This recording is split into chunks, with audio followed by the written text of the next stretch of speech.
নম্বর হলো ওয়াইন্দান NEDA Ellis সালাওয়াতিল মাকতুবা, ফরজ নামাজের জন্য যখন আজান হয়, আজান হচ্ছে মসজিদে, এই আজানের সময়টা দোয়া কবুলের একটা গুরুত্বপূর্ণ সময়।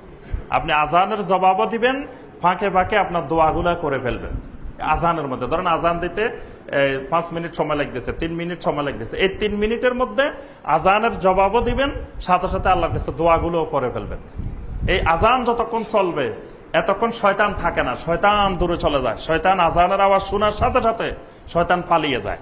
এই সময়টা আপনার ধরেন এই সরকার বাড়ি মসজিদে আজান হচ্ছে, যতদূর আজানটা শোনা যাচ্ছে এতটুকুর মধ্যে শয়তান নাই, শয়তান মুক্ত এলাকা হয়ে গেছে।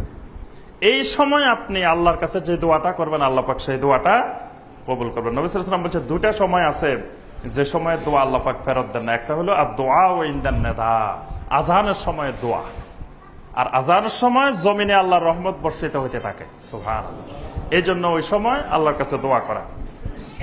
8 নম্বর হলো ইজা নামা আলা তাহারাতিন সুম্মা ইস্তাইকাযা মিনাল লাইলি ওয়া দাআ, ঘুমানোর সময় ওযু করে ঘুমাইলেন, ঘুমানোর সময় ওযুর সাথে ঘুমাইতে হবে, এটা সুন্নাত। এরপরে আপনি ঘুম থেকে জাগ্রত হইলেন, জাগ্রত হওয়ার সাথে সাথে নবী সাল্লাল্লাহু আলাইহি ওয়াসাল্লাম কিছু দোয়া করতেন, তখন আপনি ওযু করা লাগবে না, এমনি ঘুম থেকে উঠলেন। উঠার পরে নবী সাল্লাল্লাহু আলাইহি ওয়াসাল্লাম যে দোয়াগুলা করতেন, প্রথমে বলতেন আলহামদুলিল্লাহিল্লাযী আহিয়ানা বা'দা মা আমাতানা ওয়া ইলাইহিন নুশুর, এরপরে লা ইলাহা ইল্লাল্লাহু ওয়াহদাহু লা শারীকা লাহু লাহুল মুলকু ওয়া লাহুল হামদু ওয়া হুয়া আলা কুল্লি শাইইন কাদির। এরকম আরো কিছু দোয়া আছে, হিসনুল মুসলিমে আপনারা পাবেন, রিয়াদুস সালেহিনে পাবেন, সব জায়গায় পাবেন। এই সময়টা মানে মুমিন যখন ঘুম থেকে জেগে উঠে, এই ঘুম থেকে উঠার পরে যে সময়টা, এটাও দোয়া কবুলের সময়। সুবহানাল্লাহ। তবে শর্ত হলো ওই ঘুমানোর সময় ওযুর সাথে ঘুমাইতে হবে। বিনা ওযুতে ঘুমাইছেন, ওই সময় ঘুম থেকে উঠে দোয়া করলে ওটা দোয়া কবুলের গুরুত্বপূর্ণ সময় না। এই জন্য ঘুমানোর সময় পবিত্রতার সাথে, আর ঘুম থেকে উঠে আপনি ঘুমানোর পরে তো ওযু ভেঙে গেছে, ওই সময় আর ওযু লাগবে না, কিন্তু ঘুমানোর সময় ওযুর সাথে ঘুমাতে হবে। এরপরে উঠে সাথে সাথে আল্লাহর কাছে দোয়া করা, এটা দোয়া কবুলের সময়। 9 নম্বর হলো দোয়া ফি শাহরে রমাদান, রমাদান মাসের দোয়া। রমাদান মাসের বান্দা যখন রোজা রাখে, হাত্তা ইফতিরা, রোজাদার ইফতার পর্যন্ত আল্লাহর কাছে যা দোয়া করেন আল্লাহ পাক তাই কবুল করেন। সুবহানাল্লাহ।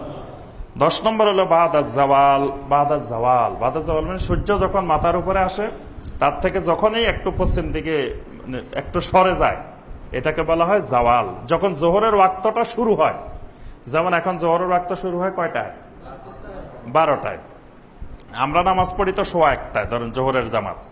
এই আপনি 12টা 4-এ শুরু হবে, 12:15টার দিকে এই ধরেন এই সূর্য পশ্চিম দিকে ডলছে, এই ডলার পরেই দোয়া কবুলের সময়, ওই সময়টা দোয়া কবুলের সময়।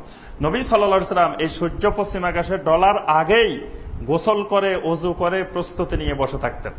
যখনই সূর্য পশ্চিম দিকে ঢলতো, ডলার সাথে সাথে আজান দেওয়া লাগতো না। আমরা তো জোহরের সুন্নত পড়ি আজানের পরে, কিন্তু নবী সাল্লাল্লাহু আলাইহি ওয়াসাল্লাম এই সুন্নতটা আজানের পরে পড়তেন না। এই সূর্য পশ্চিম আকাশে ডলার সাথে সাথেই নবী সাল্লাল্লাহু আলাইহি ওয়াসাল্লাম 4 রাকাত সালাত আদায় করতেন।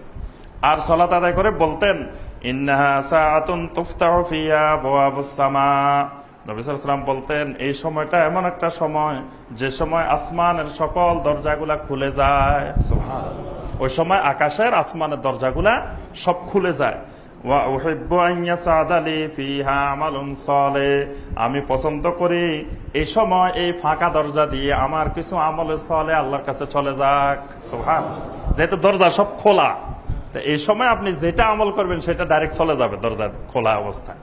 এই জন্য নবী সাল্লাল্লাহু আলাইহি ওয়াসাল্লাম এই সূর্য পশ্চিম আকাশে ডলার সাথে সাথে এই জোহরের 4 রাকাত সুন্নত এটা আদায় করে ফেলতেন।